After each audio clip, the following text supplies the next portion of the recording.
नमस्कार। आज हम गैसीय अवस्था का पार्ट फर्स्ट पढ़ेंगे, जिसमें गैस लॉज के बारे में पूर्णतः अध्ययन करेंगे। यह पोर्शन बीएससी पार्ट फर्स्ट का पेपर थर्ड है। तो चले देखते हैं गैस लॉज में क्या क्या पढ़ना है अपने को। सबसे पहले देखते हैं गैस लॉ हमें किसके मध्य संबंध बताता है। गैस लॉ 4 पैरामीटर्स होते हैं: प्रेशर, वॉल्यूम, टेम्परेचर और अमाउंट ऑफ गैस या मास ऑफ गैस। इनके मध्य आपसी संबंध के बारे में हमें व्याख्या करते हैं। प्रेशर की को जनरली हम पास्कल या एटमॉस्फेयर में रिप्रेजेंट करते हैं, ये इसकी यूनिट है। वॉल्यूम को लीटर में, टेम्परेचर को केल्विन और डिग्री सेल्सियस में, मास ऑफ गैस या अमाउंट ऑफ गैस को मोल्स में रिप्रेजेंट करते हैं। हमें क्या पढ़ना है, मतलब इस पोर्शन में, इस पार्ट में हमें क्या पढ़ना है। लॉज पढ़ेंगे। तो पहला लॉज है बॉयल्स लॉ, जो हमें कांस्टेंट टेम्परेचर और अमाउंट भी कांस्टेंट है, निश्चित मात्रा में, पर वॉल्यूम और प्रेशर के मध्य संबंध के बारे में बताता है। इसी तरीके से चार्ल्स लॉ, यह हमें कांस्टेंट प्रेशर और निश्चित गैस की मात्रा पर वॉल्यूम और टेम्परेचर के मध्य संबंध के बारे में बताता है। तीसरा लॉ है गे-लुसाक लॉ, जो हमें कांस्टेंट वॉल्यूम तथा निश्चित मात्रा गैस की हो तो प्रेशर और टेम्परेचर के मध्य संबंध के बारे में हमें बताता है। चौथा लॉ, जिसे हम अवोगाद्रो लॉ कहेंगे, यह कांस्टेंट टेम्परेचर और प्रेशर पर वॉल्यूम का नंबर ऑफ मोल्स के मध्य संबंध की व्याख्या करता है। पांचवा, जिसे कंबाइंड गैस लॉ कहेंगे, यह ऊपर जितने भी लॉ हैं उनको एक साथ कंबाइन कर दिया जाए तो एक इक्वेशन बनती है, जिसे आइडियल गैस इक्वेशन कहेंगे, और इसी को कंबाइंड फॉर्म में हम आइडियल गैस लॉ कहेंगे। तो चले वन बाय वन स्टडी करते हैं। बॉयल्स लॉ हमें बताता है कि किसी गैस की निश्चित मात्रा ले ली जाए और उसका टेम्परेचर अगर कम कर दिया जाए तो गैस का आयतन उसके दाब के व्यतक्रमानुपाती होता है। यहाँ पे एक फॉर्मूला लिखा हुआ है जिसमें V inversely proportional to P है, अर्थात दाब में वृद्धि करने पर आयतन में कमी आएगी, जिसे PV इक्वल टू कांस्टेंट भी लिखते हैं, अर्थात जितने अमाउंट दाब का बढ़ेगा उतना ही अमाउंट आयतन का कम होगा, जिसके कारण जिसका प्रोडक्ट PV हमसे कांस्टेंट प्राप्त होता है। अब एक ग्राफ भी है, ग्राफ रिप्रेजेंट कर रहा है P और V के मध्य, अर्थात प्रेशर और वॉल्यूम के मध्य ग्राफ है। इनिशियल में अगर प्रेशर कम होता है तो गैस का आयतन अधिकतम होता है।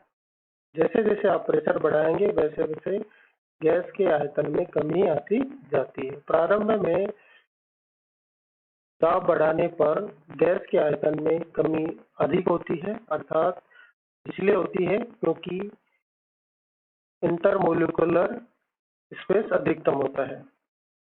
प्रेशर और बढ़ाएंगे तो आयतन में कमी कम होती है और अधिकतम प्रेशर पर गैस का आयतन निश्चित हो जाता है, अर्थात गैस अपने एक वास्तविक आयतन पर पहुंच जाती है। उस पर अगर दाब बढ़ाया जाता है तो आयतन में कोई कमी नहीं आती है। यह स्थिति, अर्थात उच्चतम दाब की स्थिति में अगर दाब और बढ़ाया जाता है तो आयतन में कोई कमी नहीं होती है। यह बॉयल्स लॉ की लिमिटेशन है। गे-लुसाक लॉ, यह लॉ हमें बताता है कि किसी गैस का आयतन हमने फिक्स कर दिया और उस गैस की अमाउंट भी हमने फिक्स ले ली, तो उस गैस का दाब उसके तापमान पर गैस के टेम्परेचर एब्सोल्यूट टेम्परेचर के डायरेक्टली प्रोपोर्शनल होगा। एक फॉर्मूला लिखा हुआ P directly proportional to at the constant volume and definite amount of gas. हम P upon V equal to constant के रूप में भी लिख सकते हैं। तो हम ग्राफ से समझेंगे। गैस के निश्चित अमाउंट हमने ले लिया, उसका वॉल्यूम कांस्टेंट कर दिया। अगर टेम्परेचर अधिकतम होता है तो उसका दाब भी अधिकतम होगा। जैसे जैसे हम टेम्परेचर कम करते जाएंगे वैसे वैसे गैस का प्रेशर भी कम होता जाता है। एक निश्चित टेम्परेचर के पश्चात गैस का टेम्परेचर और कम करने पर आयतन प्रेशर में कोई कमी नहीं आती है। यह तभी होता है जब गैस अपने वास्तविक आयतन पे आने के बाद में टेम्परेचर कितना भी कम कर दिया जाए उसके प्रेशर में कोई कमी नहीं आती है। ये इसके लिमिटेशन को भी रिप्रेजेंट करता है। अवोगाड्रो लॉ, यह नियम रिप्रेजेंट करता है वॉल्यूम ऑफ ए गैस यह नियम रिप्रेजेंट करता है volume of a gas is directly proportional to its mass over number of moles present in it at the constant pressure and temperature। अर्थात किसी गैस का प्रेशर कांस्टेंट कर दिया जाए, टेम्परेचर कांस्टेंट कर दिया जाए तो उस गैस का आयतन उस गैस में उपस्थित नंबर ऑफ मोल्स के ऊपर अर्थात उसके में उपस्थित नंबर ऑफ पार्टिकल्स के ऊपर निर्भर करेगा। अर्थात V directly proportional to N। यहाँ पे ग्राफ दिखाया गया है। यह कांस्टेंट प्रेशर और टेम्परेचर पर बनाया गया है। जैसे जैसे आप नंबर ऑफ मोल्स अथवा नंबर ऑफ पार्टिकल्स बढ़ाएंगे गैस के वैसे वैसे गैस का आयतन बढ़ता जाता है। इसे दूसरे तरीके से समझ सकते हैं। मान लीजिए दो गैस हैं जिन्हें ए और बी से रिप्रेजेंट किया है। दोनों गैसों का टेम्परेचर और प्रेशर और वॉल्यूम तीनों अगर सेम हो अर्थात P A equal to P B and T A equal to T B, साथ में वॉल्यूम सेम हो V A equal to V B, तो उस गैस के दोनों गैसों के में उपस्थित नंबर ऑफ मोल्स भी सेम होंगे। आइडियल गैस लॉ, हमने 4 लॉ पढ़े हैं। ऑयल लॉ जो V inversely proportional to P को रिप्रेजेंट करता है at the constant temperature and definite amount of gas. Charles law, V directly proportional to T at the constant pressure and definite amount of gas.